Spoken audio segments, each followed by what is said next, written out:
Hello Capricorn Risings, welcome to your May horoscopes. In this video, I'm going to be giving a list of the most important transits of the month and telling you what to expect from them. And then at the end, I'm going to pull a tarot card as a little bit of advice for what to do for May. Let's hop right in. We're going to start Monday, May 1st. Pluto stations retrograde in Aquarius. So Pluto will be stationing in your second house, and you might see some subtle shifts in your finances or in your self-esteem. So it's like a mini transformation is happening in how you handle money and in what you prioritize and what you value. You could find new ways to boost your income or make some major changes to your spending habits. This is also a great time to work on building your self-esteem and embracing new ways to make money. And on the same day, on Monday, May 1st, we have Mercury conjoining the Sun. Mercury retrograde conjoins the Sun at 11 degrees Taurus. So this is a Mercury cazimi. It is a Mercury cazimi in your fifth house, which will likely bring a burst of creativity and fun into your life. So you might find yourself brainstorming new ideas, getting into artsy projects, or just enjoying some good times with friends. It's a very nice cazimi. Your communication around romance and self-expression becomes super smooth, and it makes a great time to flirt or share your feelings.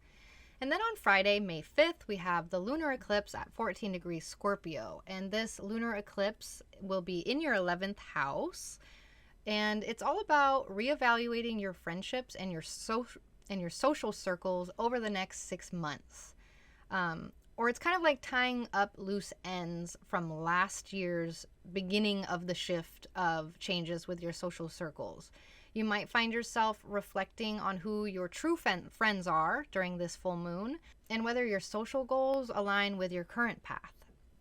It's a good time to let go of any toxic connections and embrace supportive connections. Expect changes with your friends, basically, in the coming 6 months or in group dynamics. You might see a shift in your long-term aspirations or dreams, and you might be setting new goals for the future, new, more solid goals for the future. With this eclipse, you could also see changes in your friends' lives or in groups that you're involved with in the group as a whole, like changes with that entity in general, or changes in your friends' lives, not necessarily in your relationship with friends. All right, moving on. Sunday, May 7th, Venus enters Cancer. And so Venus will be entering your 7th house of relationships, partnerships, one-on-one interactions. So you might find that any interactions, social interactions you have are a lot more pleasant. You're going to be seen as a lot more attractive, and you're going to be able to create a lot more harmony in your relationships. You might meet someone really special when Venus enters Cancer. You might deepen your connection with somebody. It's also a great time to focus on nurturing and feeling safe in your relationships. So overall, Venus entering Cancer is very, very sweet for my Capricorn risings. It'll be much nicer. And then we have Sunday, May 14th. That's when Mercury stations direct at 5 degrees Taurus. And when Mercury stations in your 5th house, it's like your creative juices are flowing again.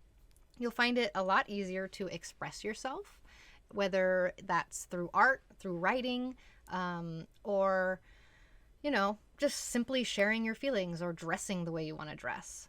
Your love life might see some positive improvement with this Mercury station, with clearer communication and a better understanding of each other's needs. It's also a great time to plan or engage in really fun activities and to let loose a little bit. This is in your 5th house of fun. So moving forward with the plans that you've been considering, or moving forward with your redo, your review, your reevaluation, moving forward with the plans that you've been considering. Now we're going to move on to Tuesday, May 16th. This is when Jupiter enters Taurus, my most exciting transit of the year. And it's super good for Capricorn risings especially. So Jupiter will be in Taurus for 12 months.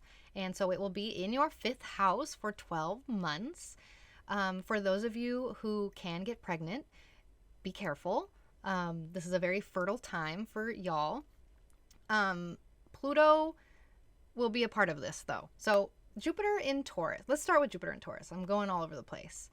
You might experience more luck and more growth in your love life, with your sex life, with your hobbies, with your creative projects, your creativity, your artistry, with relationships with your kids, with things you do for fun and pleasure and recreation, like camping or hanging out with your besties, swimming, whatever it is that you do for fun.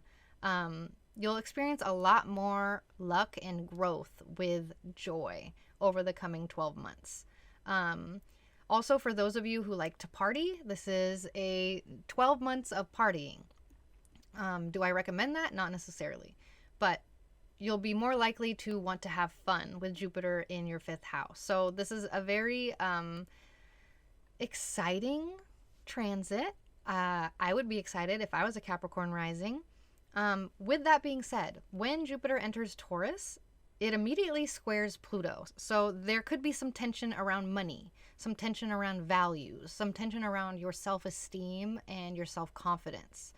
So balancing your desire for pleasure and fun and joy with financial responsibilities is definitely important during this time. And I'm not saying like, don't have too much fun. I'm also saying don't work too hard, because you're a Capricorn rising and I'm telling you, you're going to have so much fun, and I know you're just rolling your eyes. So you have to balance your work play around the middle of the month, okay? And if you're feeling joy and you're feeling fun, lean into that. That's Jupiter blessing you, okay? Especially if you were born during the day. Moving on, Friday, May 19th, we have a new moon at 28 degrees Taurus. And so this is, again, your 5th house. A new moon in your 5th house is a green light for fun, for romance, for creativity. Set intentions for new love connections or creative projects, and don't be afraid to take any risks for this new moon. Whether you're flirting up a storm or painting a masterpiece of some kind, it's all about embracing joy and self-expression. This is a great new moon to light a candle with the intention to manifest joy, pleasure, art, sex, whatever it is that brings you joy and fun. And now we're moving on to Saturday, May 20th. This is the more challenging transit of the month. This is when Mars enters Leo. And Mars in Leo by itself is not challenging. I love Mars in Leo. It's way better than Mars in Cancer. But when it enters Leo, it will immediately oppose that pesky Pluto. So Pluto be, Pluto be messing with our ingresses. So first I want to talk about Mars in the 8th house. So that brings extra energy and extra focus towards shared resources, intimacy, and healing around baggage. So there's a lot more focus and energy towards those topics, which includes money, finances. And with this extra energy and extra activity can come challenges, especially because it's opposing Pluto right away. So the ingress will be kind of an event, most likely. But it'll be a quick event. It's not something that'll drag out, okay? So you might face some sort of confrontation or power struggle related to finances, like dealing with debts or negotiating with a partner on some level. In your intimate relationships, it's important to address any hidden issues or things you haven't brought up yet and work through them together. So just remember to approach any of these 8th house things with patience, even if Mars doesn't want you to. Last thing I want to talk about, Sunday, May 21st, Gemini season begins. So the sun will enter your 6th house, and that shines a major spotlight on your work life and your daily routines. You'll feel a lot more energized and a lot more focused on your job, on your health, on your routine, and your self-care habits. It's a great time to step up and show your skills at work and tackle projects that you've been putting off. You might also find yourself motivated to make positive changes with the way that you eat, the way that you exercise, and just your overall well-being and self-care around this time. This is also a good time to focus on pets, or a good time to be social with coworkers. So that's what we have for May. Let's see what the card says. the Princess of Spring. How cute. So the Princess of Spring is very optimistic. It's very enthusiastic. It's very creative and energetic. The cards want you to harness this archetype. The card wants you to go after your dreams this month. It wants you to expand your horizons, try something new. And it also really, really wants you to be creative. So here's your message from your spirit guide. And that's what we have this month. Thank you so much for being here. If you want more astrology information, you can check the link in my description. Head to my website. I have weekly horoscopes, monthly horoscopes, and a very active Discord community for those of you who want to chat with really cool people about tarot, astrology, or other mysticism type things. So thank you again for being here. I hope you all have a wonderful May, and I will see you next time.